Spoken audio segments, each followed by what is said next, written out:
Good morning সকল বন্ধুরা, Shukla Ghosh Sunday চ্যানেলে আপনাদের অনেক স্বাগত রইল। আমি খুব ভালো আছি, আশা করি আপনারাও সকলে খুব ভালো আছে। আমার গলার ভয়েসটা খুবই বসে গেছে ঠান্ডা লাগার কারণে, প্লিজ আপনারা কিছু মনে করবেন না। আমি 3 পার্ট ভিডিওটি আপনাদের দিচ্ছি, আশা করি ভালো লাগবে। ভিডিওটি না টেনে সম্পূর্ণ দেখুন, আর ভালো লাগলে লাইক, সাবস্ক্রাইব, কমেন্ট করুন। এভাবেই আমার পাশে থাকুন।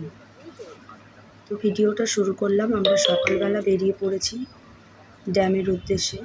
ড্যামে গেলাম, আমরা গাড়ি বুক করেছিলাম একটা, তো সেটাই করে ড্যামে গেলাম। ড্যামের ওই পারে গিয়ে একটা পার্কে গেলাম, তারপরে গেলাম ডিয়ার পার্ক আর সোনার বাংলা একটা পার্ক। তো পাহাড়গুলো এত দূরে, দেখতে খুবই অসাধারণ লাগছিল। আর যত দূরে যাচ্ছি তত দূরে শুধু দেখছি সবুজে মোড়া পাহাড় আর পাহাড়, এত উঁচু উঁচু পাহাড়।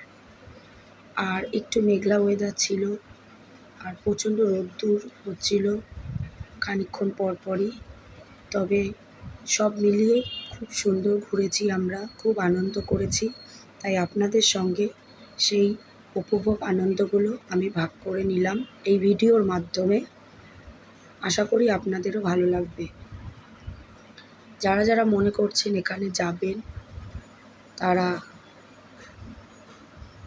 কলকাতা থেকে এবং মেছেদা থেকে ট্রেন ছাড়ে বাঁকুড়ার, আপনারা চলে আসতে পারেন এবং স্টেশনে এসে এখান থেকে একটা গাড়ি বুক করে আপনাদের এই ড্যামের উদ্দেশ্যে চলে আসতে হবে। আপনারা এখানে যেটা দেখতে পাবেন সেটা হচ্ছে, বেশিরভাগ দেখতে পারবেন পাহাড়। যারা পাহাড় লাভার, পাহাড়কে খুব ভালোবাসেন, উপভোগ করতে চান, তারা এখানে আসতে পারেন।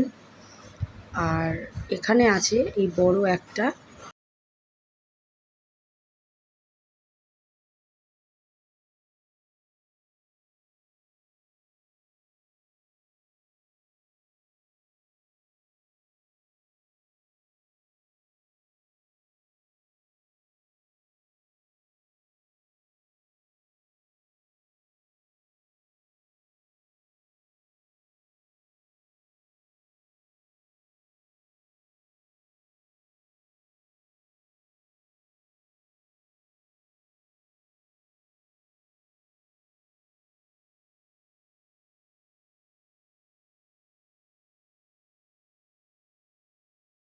এখানে রয়েছে সেই শিব মন্দির, বিখ্যাত শিব মন্দির। এখানে সকলেই আসেন পুজো দিতে। তো তার আগে আমরা একটু এই চায়ের দোকানের ভিডিও করে নিলাম আপনাদের সহযোগিতার জন্য। কারণ আপনারা যখন আসবেন এখানে কোনো দোকানপাট তেমন খোলা পাবেন না, শুধু এই দোকানটা খোলা পাবেন। কারণ অনেকটা ড্যাম এসে তারপরে এই দোকানগুলো অনেকটা উপরের দিকে আছে। তবে এখানে পর্যটক খুবই কম, কারণ প্রচণ্ড গরম। তো আপনারা আসলে বর্ষার দিকে এবং শীতের দিকে আসতে পারেন। শীতের দিকে আসলে সব কিছু অ্যাভেলেবেল এখানে আছে। বন্ধুরা, আমার ফোনের স্পেস শেষ হয়ে গেছিলো বলে আমি শিব মন্দিরের ভিডিওটা আপনাদের দিতে পারিনি। আর এখানে আমরা অরণ্যক হোটেলে আসার পরে প্রচণ্ড ঝড় বৃষ্টি নেমেছিল, তারই কিছু ভিডিও আমি আপনাদের সঙ্গে শেয়ার করলাম। মানে খাওয়ার থেকে বেশি দেখতে অপূর্ব লাগছে, গাছ ভর্তি ফুল। মানে আমি ভাবছি এত ছোট্ট ছোট্ট গাছে কি করে এত সুন্দর ফুল হয়। আর সেই পরিমাণে ঝড় উঠেছে দেখুন, একদম পাহাড়ের উপরে যেখানে তাকাচ্ছি সেখানে শুধু আম গাছ আর আম গাছ। আমি এই রিসর্টটার নাম আপনাদের সঙ্গে শেয়ার করছি।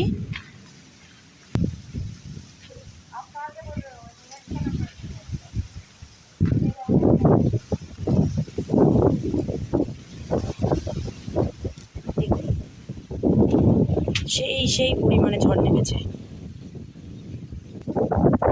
পাহাড়ের একদম উপরেই রয়েছি, কীরকমভাবে বিদ্যুৎ চমকাচ্ছে দেখতেই পাচ্ছেন। আর সাথে দূর থেকে সেই যে পাহাড়ের চূড়াটা দেখা যাচ্ছে, ভীষণ অসাধারণ লাগছে। মেঘ ডাকছে, শুনতে পাচ্ছেন তো?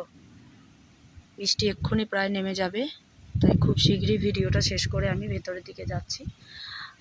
আর আমি রিসর্টটাও একটু ঘুরিয়ে দেখিয়ে দেবো।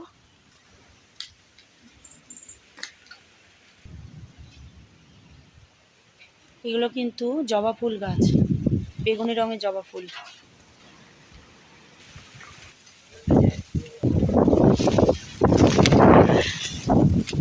এটা ছিঁড়বো না, পাখি খেয়ে নিয়েছে।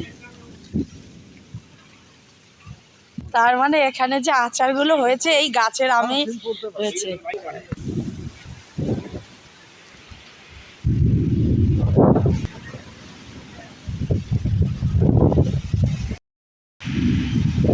আজ আমরা চলে আসছি, তাই শুক্রিয়া নন্দিনী একটু দোলনায় দোল খেয়ে নিল, কারণ আর এখানে এসে দোল খেতে পারবে না, কারণ আমরা এখন বেরিয়ে যাব।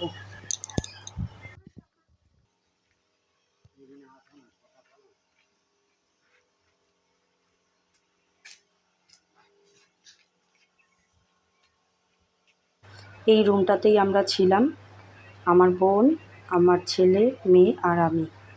রুমটা বাইরে থেকে যতটা সুন্দর, ভেতর থেকে ততটাই সুন্দর। তো আমাদের গাড়ি চলে এসেছে, তো আমরা বেরিয়ে পড়লাম।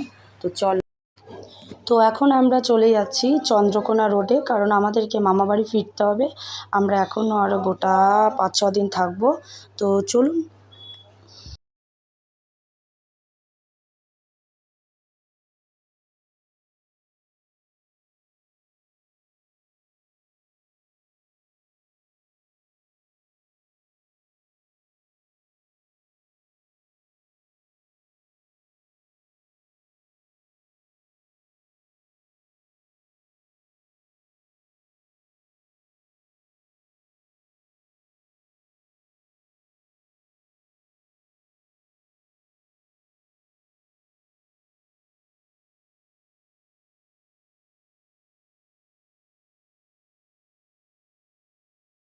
তো বন্ধুরা, ভিডিওটি আমি এখানেই শেষ করছি।